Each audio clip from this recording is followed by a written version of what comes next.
और चलिए बात आज की सबसे बड़ी खबर की। आतंकी मसूद अजहर को आज संयुक्त राष्ट्र ने अंतर्राष्ट्रीय आतंकवादी घोषित कर दिया। संयुक्त राष्ट्र की सुरक्षा परिषद ने जैश ए मोहम्मद के सरगना मसूद अजहर के खिलाफ ये कार्रवाई की है। यूएन ने उसका नाम ब्लैकलिस्ट में डाल दिया है। इस पर अब से थोड़ी देर पहले पीएम मोदी ने चुनावी रैली में बड़ा बयान दिया। मोदी ने कहा कि ये मोदी की कामयाबी नहीं, 130 करोड़ हिंदुस्तानियों की बड़ी सफलता है।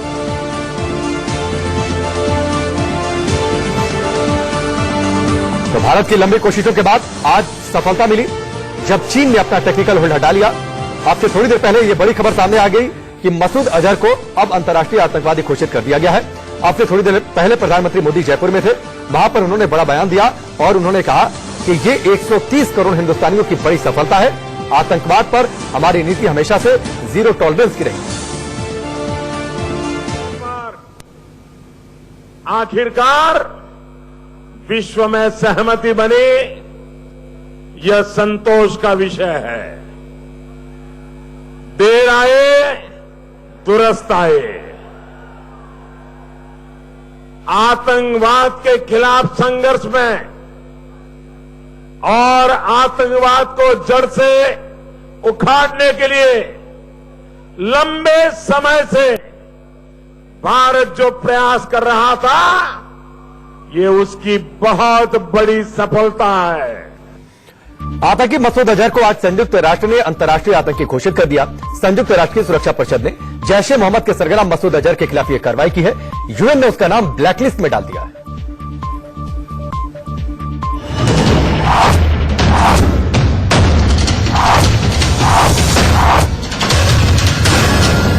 भारत लंबे समय से मसूद अजहर को अंतर्राष्ट्रीय आतंकी घोषित करने की मांग कर रहा था। मसूद अजहर को वैश्विक आतंकी घोषित करने के लिए संयुक्त राष्ट्र की सुरक्षा समिति के सदस्य देशों अमेरिका, ब्रिटेन, फ्रांस लगातार कोशिश कर रहे थे, लेकिन बार बार चीन इस पर वीटो लगा दे रहा था।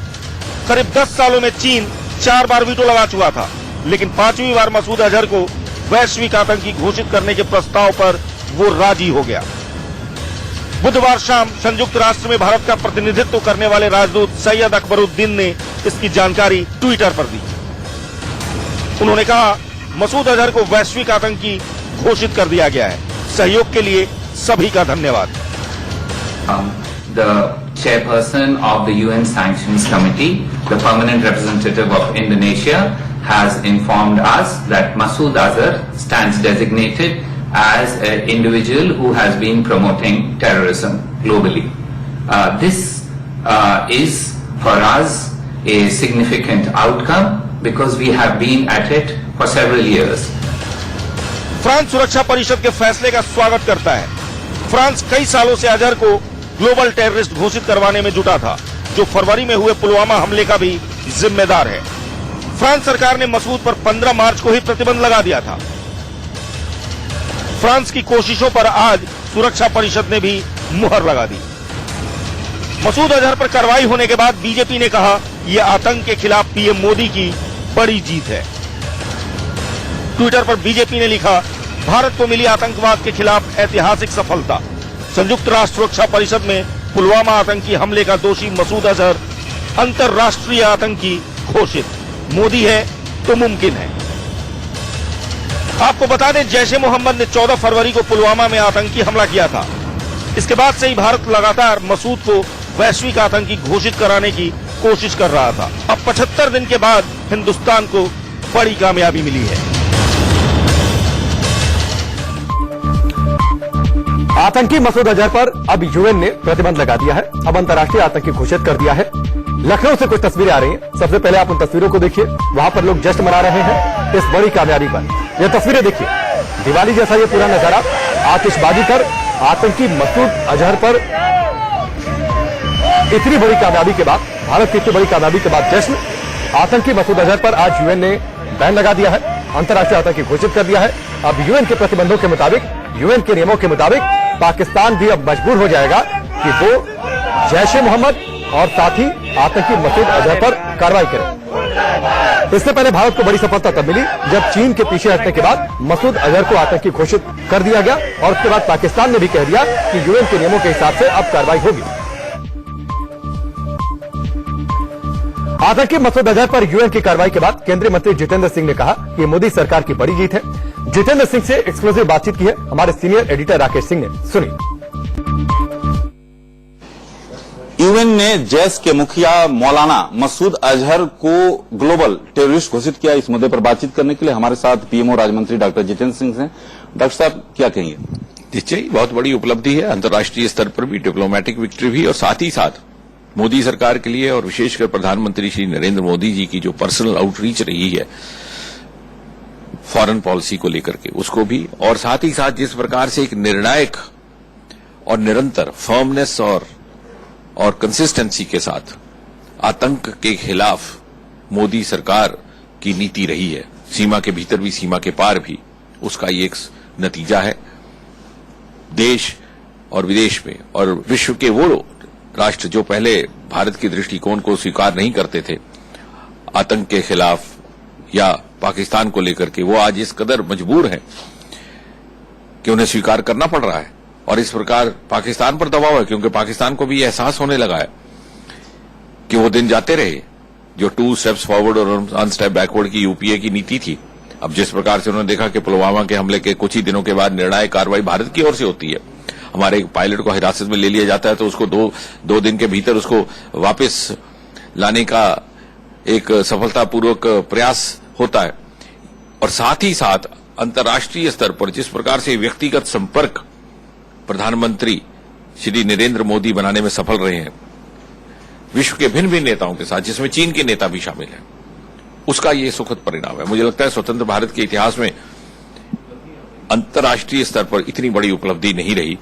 संयुक्त राष्ट्र, और वो भी चीन जैसा देश जिसके पास वीटो पावर भी है, आज यदि ऐसी घोषणा करता है, ऐसा निर्णय लेता है, तो निश्चय ही इस निर्णय के साथ साथ भारत और प्रधानमंत्री मोदी का कद और साख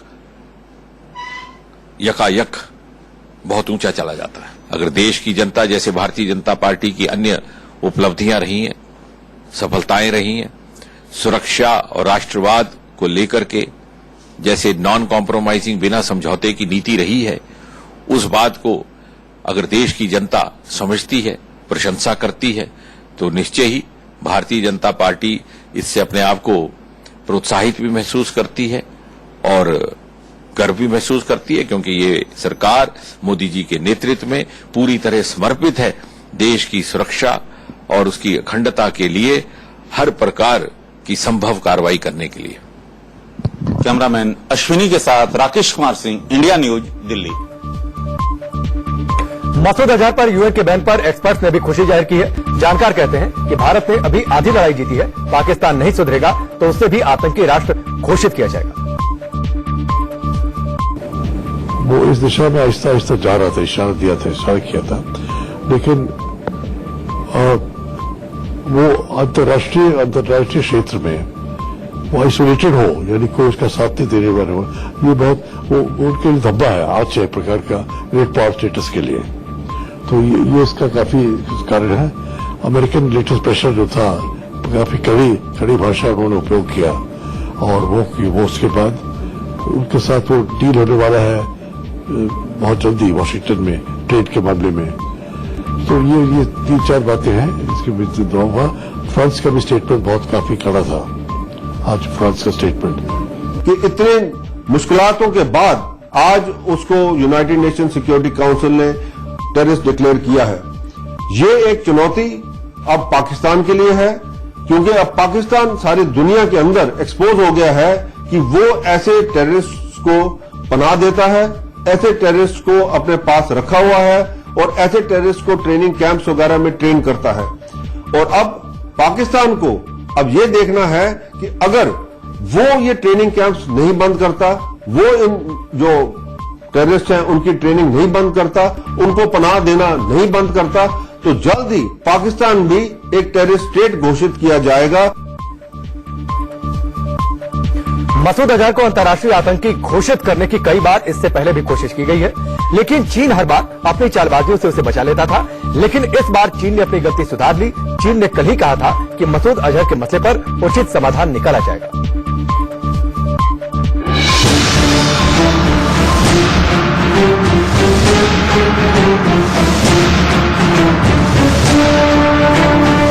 जिस आतंकी मसूद अजहर को चीन अपनी गोद में बैठाकर दुलार रहा था, उसने भी आखिरकार उसे नीचे पटक दिया।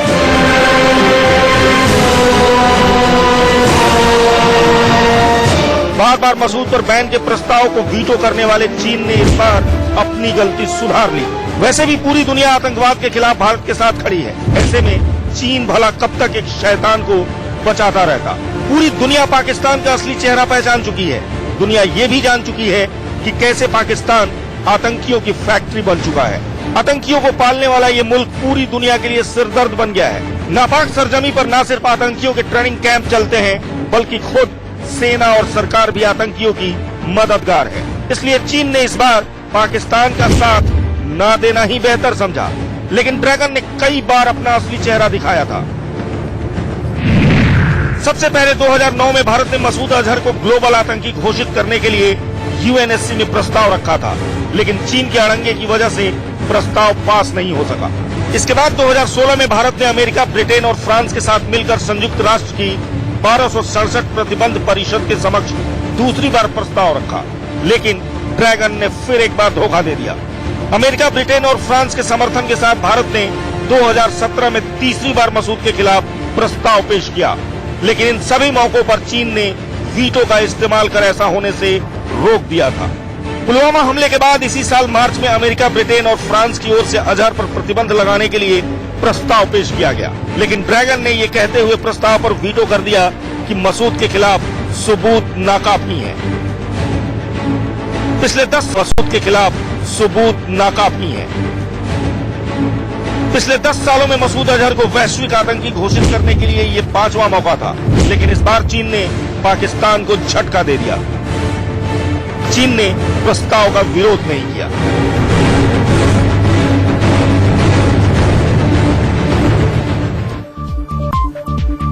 जैश सरगना मसूद अजहर ग्लोबल टेररिस्ट घोषित हो गया, लेकिन इसका मतलब क्या है ये आपको बताते हैं। आइए आपको बताते हैं कि ग्लोबल टेररिस्ट घोषित होने का असर क्या होगा, इसके मायने क्या है।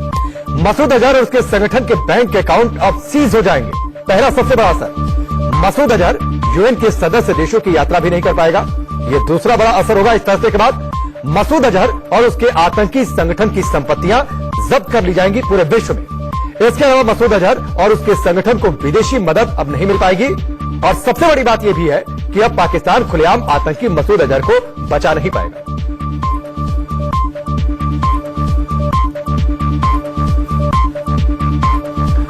मसूद अजहर भारत का पुराना दुश्मन है। पुलवामा हमले से लेकर उरी हमले तक मसूद अजहर ही वो शैतान है जिसने भारत के सीने पर कई जख्म दिए हैं। आइए आपको आतंकी मसूद अजहर की पूरी कुंडली दिखाते हैं।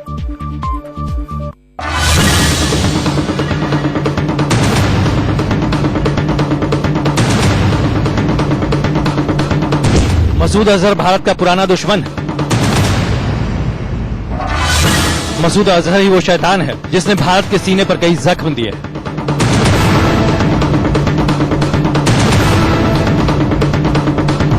पुलवामा हमले से लेकर उरी हमले तक आतंक का ये आका ही अपने गुर्गों को भारत की सीमा में दहशत फैलाने की सीख देता रहा। आतंकवाद की खेती करने वाले पाकिस्तान की धरती से आतंकी ही आतंकी निकलते हैं, क्योंकि मसूद अजहर जैसा शैतान वहां अपने नापाक मंसूबों को पूरा करने के लिए खुलेआम जहर उगलता है। मसूद अजहर से भारत को पुराना हिसाब चुकता करना है। आइए आपको आतंकी मसूद अजहर की पूरी कुंडली दिखाते हैं। मसूद अजहर आतंकी संगठन जैश ए मोहम्मद का मुखिया है। मसूद अजहर ने ही 14 फरवरी को हुए पुलवामा हमले की जिम्मेदारी ली थी। मसूद अजहर ने 2002 में जैश ए मोहम्मद का गठन किया था। मसूद अजहर ही उरी, पुलवामा, पठानकोट, भारतीय संसद और जम्मू कश्मीर विधानसभा जैसे हमलों का जिम्मेदार है। आपको बता दें कि भारत ने एक बार 1994 में मसूद अजहर को गिरफ्तार कर लिया था, लेकिन तब आतंकवादियों ने एयर इंडिया के विमान को हाईजैक कर लिया था। कंधार हाईजैक में मुसाफिरों को छुड़ाने की एवज में मसूद समेत 3 आतंकियों को रिहा किया गया था। तब मसूद अजहर को आईएसआई और अफगानिस्तान की तालिबान सरकार ने मदद की थी।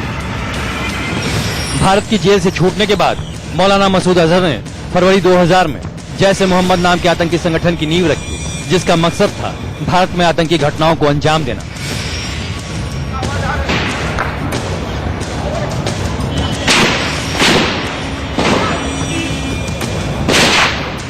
साल 2001 में भारतीय संसद में हमला हुआ, जिसके पीछे जैश ए मोहम्मद का ही हाथ था।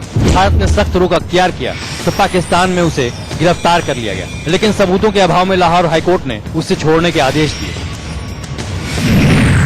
आतंकी मसूद अजहर के नापाक इरादों से अमेरिका भी अछूता नहीं रहा। साल 2002 में अमेरिकी पत्रकार डैनियल पर्ल की हत्या की गई। इस घटना के बाद अमेरिका ने मसूद अजहर को उनके हवाले करने की मांग की, लेकिन पाकिस्तान उसे बचाता रहा। साल 2003 में परवेज मुशर्रफ पर भी आत्मघाती हमला हुआ था, जिसके बाद मसूद अजहर पर प्रतिबंध लगा दिया गया। लेकिन पाकिस्तान बैन तो सिर्फ नाम का लगाता है, आतंकी वहाँ खुलेआम घूमते हैं। वैसे भी जिस देश में आतंकवादी गुट किसी मंत्रालय की तरह काम करते हों, वहाँ आतंकियों पर कार्रवाई कैसे हो सकती है? लेकिन इस बार भारत ने ऐसा चक्रव्यूह रचा कि मसूद को बचने का कोई मौका नहीं मिला। चीन की चालबाजियां भी काम नहीं आई।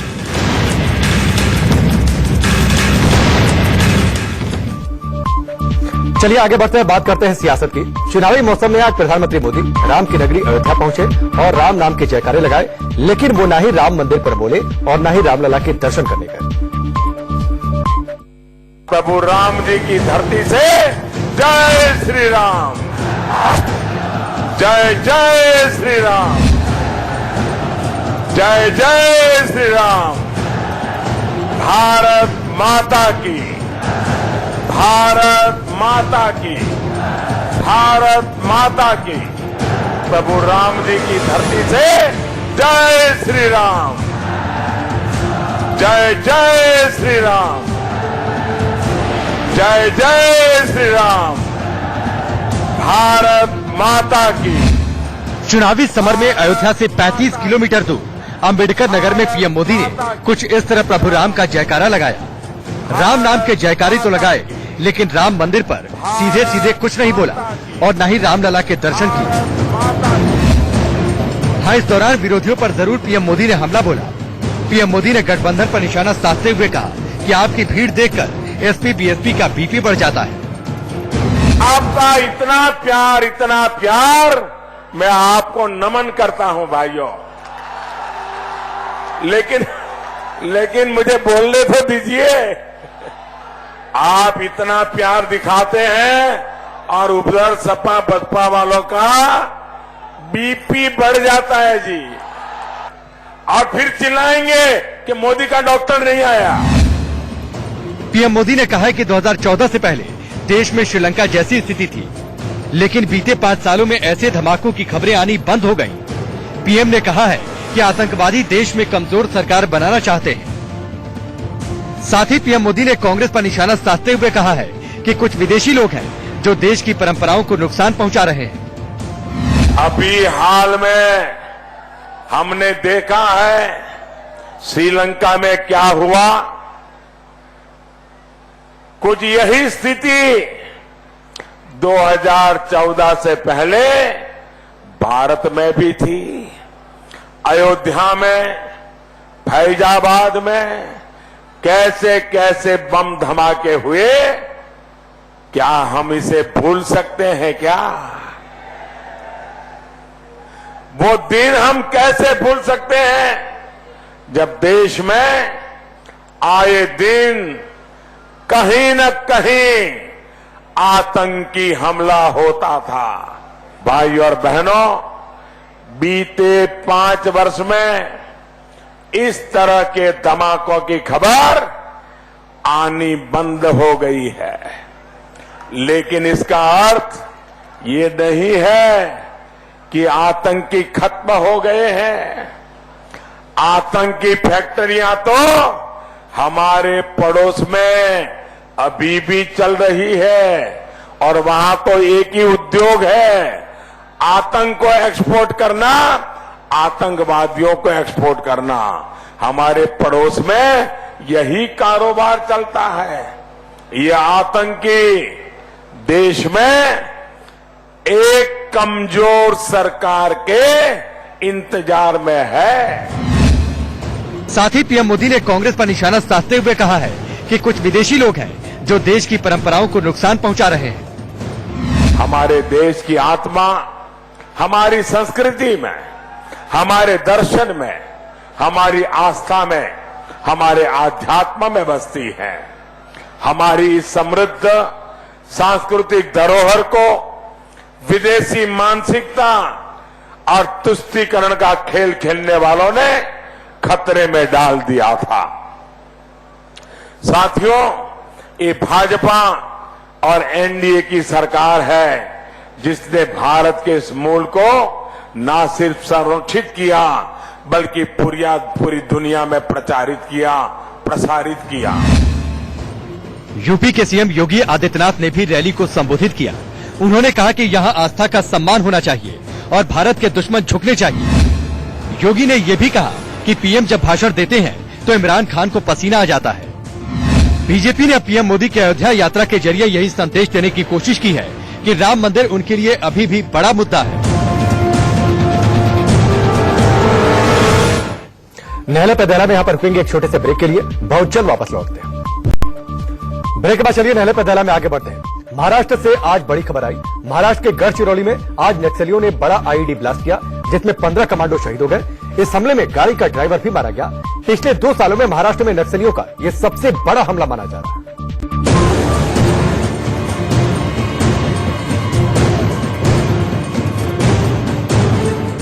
गढ़चिरौली के कुड़खेड़ा इलाके से 6 किलोमीटर दूर कोरची मार्ग की लंदारी पुल पर नक्सलियों ने लैंडमाइन ब्लास्ट किया।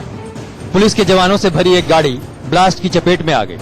बताया जाता है कि दोपहर 12:30 बजे गढ़चिरौली पुलिस की एक टीम प्राइवेट गाड़ी में नॉर्थ गढ़चिरौली की तरफ जा रही थी, तभी नक्सलियों ने घात लगाकर हमला किया। गढ़चिरौली में हमारे कुड़खेड़ा क्यूआरटी के C60 के 15 जवान लैंडमाइन ब्लास्ट में शहीद हुए हैं। उनके साथ साथ एक वाहन चालक भी, उनकी भी वहां मृत्यु हुई है। ये पूरी जो घटना है इसका हम बहुत निषेध करते हैं, इसकी भर्त्सना करते हैं। कुछ ताकतें, माओवादी ताकतें जो इस देश के लोकतंत्र को समाप्त करना चाहती है, वे इस प्रकार की हरकतें कर रही है।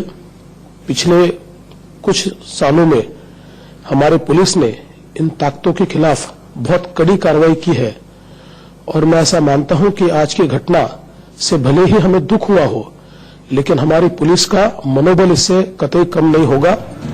इस वारदात के बाद क्यूआरटी और C60 कमांडोज ने सर्च ऑपरेशन शुरू कर दिया। नक्सली हमले के बाद पीएम नरेंद्र मोदी और केंद्रीय गृह मंत्री राजनाथ सिंह ने हमले की निंदा करते हुए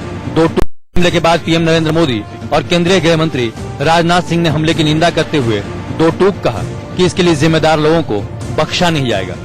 पीएम मोदी ने ट्वीट कर कहा, महाराष्ट्र के गढ़चिरौली में सुरक्षा कर्मियों पर किए घृणित हमले की कड़ी निंदा करता हूं।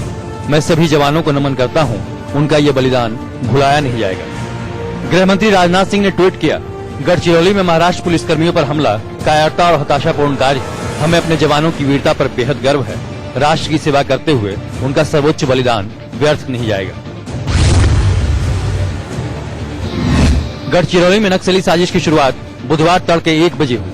सुबह 1 से 4 के बीच कोरखेड़ा तहसील के दादापुरा गांव में नक्सलियों ने एक साजिश के तहत 27 गाड़ियों और मशीनों में आग लगा दी। नक्सलियों को पता था कि उनकी आगजनी के बाद सुरक्षा बलों का मूवमेंट जरूर होगा और वो उन पर हमले की ताक में थे। तो दादापुर गांव है, वहाँ पे नक्सलियों ने जो रोड का काम चालू था, वहाँ के 27 व्हीकल जलाए। तो वो न्यूज कवर करने के लिए जब हम गए थे, वहाँ से वापस आने के बाद में आधे घंटे के बाद में और हमको कॉल आया कि रास्ते में ब्लास्ट हुआ है। तो हम वापसी में जाके देखे तो वहाँ पे पूरा ब्लास्ट हुआ था। वहाँ पे जो गाड़ी थी, प्राइवेट गाड़ी टाटा पिकअप, उसके पूरे परखच्चे उड़ गए थे और पूरे बॉडी वहाँ पड़ी थी। इससे साफ है कि नक्सलियों को क्यूआरटी टीम के मूवमेंट की पल पल की खबर थी। क्यूआरटी टीम ने दोपहर करीब 12 बजे एक पेट्रोल पंप पर तेल भी भरवाया था। बताया जा रहा है कि शायद यहीं से किसी ने नक्सलियों को उनके मूवमेंट की खबर दी थी। खुफिया एजेंसी नक्सल की, उनको पता चल जाता है कौन से रास्ते से कौन सा एंटी नक्सल पार्टी जा रही है। बड़ी अफसोस की बात है कि बेचारे 15 C60 कमांडो, बेचारा ड्राइवर एक ईडी से अपने काम करते हुए एंटी नक्सल ऑपरेशन करते लिए नक्सल ने उनको मार गिराया। वो कुछ बड़ी घटना को अंजाम दे सकते हैं। उसके बाद भी कैजुअलनेस दर्शाई गई, SOPs को कोई फॉलो नहीं किया गया और कोई लेसन लर्न नहीं किए जाते। इंस्टीट्यूशनल मेमोरी नाम की चीज है नहीं। अंग्रेजों के समय ऐसी जब भी कोई घटना होती थी बड़ी थोड़ा इन्वेस्टिगेशन होती थी, लेसन लर्न सबको पास ऑन किए जाते थे और उनको ट्रेनिंग मॉड्यूल में शामिल किया जाता था। हमारे यहाँ हर बारी हम दोबारा लेसन लर्न करते हैं, उनके ऊपर एक्शन लेते। गढ़चिरौली में इस वक्त करीब 200 नक्सलियों के मौजूद होने की बात सामने आ रही है। पुलिस ने इलाके को घेर लिया है। इलाके में पुलिस और नक्सलियों के बीच गोलीबारी की बात भी सामने आई है।